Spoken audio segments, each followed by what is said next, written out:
I'm Stacy Tisdale for Howdini. When a woman is pregnant, a good night's sleep is essential, but oftentimes nearly impossible to get. The good news, there are some things that you can do. Joining us to discuss this is Dr. Keith Eddleman. He's the director of obstetrics at Mount Sinai Hospital in New York and author of 2 books, including Pregnancy for Dummies. Thanks for joining us. Thanks for having me. Dr. Eddleman, why do pregnant women experience sleeplessness? Well, there are different explanations. Probably one of the most important ones is just the physical size. Your size is bigger because you're pregnant. Also, your center of gravity has shifted, and that it makes it harder for you to relax. The muscles, you're using muscles while you're pregnant that you don't use when you're not pregnant, or that you use in a different way. So there's a lot of different tension on muscles, and that can lead to increased risk or increased sleeplessness.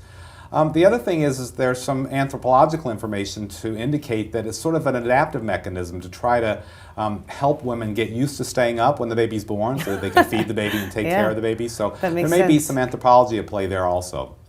So I know when I was pregnant, and a lot of women who are pregnant, and based on what you just said about the anthropology, you just start saying, okay, a lack of sleep is just how it's going to be.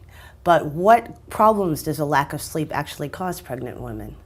Well, the same types of problems that they can cause for non-pregnant women or non-pregnant individuals. They can make it difficult for you to maintain your activities of daily living, to go to work effectively, to drive effectively. If you're sleepy and you're driving, that's putting yourself at risk. And that would be the same if you're pregnant and you're non-pregnant. So a lack of sleep really just is an inability to do things that you normally do. How much sleep do we actually need to be healthy? That's different for every person. Every person has a different need. And I'd say again, the amount of sleep you need depends upon how much you need to enable you to do those activities of daily living, to go to work, to keep yourself healthy, to eat, to keep yourself groomed, and to do the normal things that people do. So what can people do if a woman decides, okay, I'm pregnant, I have a child coming, I'm just not sleeping enough? What are some of the things that they can do to increase their sleep time? Well, first of all, you want to try to get yourself comfortable. Try to overcome some of those issues that are just related to the fact that your size has changed. And by that, buy lots of pillows. Buy lots of pillows and sort of make yourself as comfortable as you can. They make body pillows that people use to sort of wrap themselves or wrap around themselves to make them feel, cozy, comfortable, as comfortable as you can. The other thing you can do is, you can do some things like, some people say drinking milk that's a little warmed because that releases tryptophan, which is a natural sleep agent.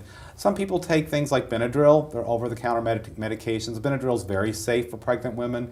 It's actually an antihistamine, but one of the side effects of Benadryl is it makes you sleepy. So it's something that's very safe for the fetus, very safe for the mom, and we tell people to start with that. But generally, we should avoid avoid some of the over-the-counter sleep medications. Well, that's not necessarily true either. Things like Unisom is an over-the-counter sleep medication that's also very safe to take during pregnancy. I usually tell people to start with Benadryl, then move to Unisom. And if that doesn't work, then some individuals who have significant sleep deprivation, they need some prescription medication. Right. And there are some that are actually safe to use during pregnancy. And I know you say one of the ways to find out if you do need that extra help is just pay attention to how it's affecting your daily normal life. Absolutely. If you find that you just can't get through your day, your job performances, your productivity has suffered, your job performance has suffered, or if you find yourself falling asleep at the steering wheel at 3 o'clock in the afternoon, then that's time to think, well, maybe my sleep is a problem here. As usual, great advice. Dr. Keith Eddleman, Director of Obstetrics at Mount Sinai Hospital in New York. Thank you for joining Howdini. Thank you.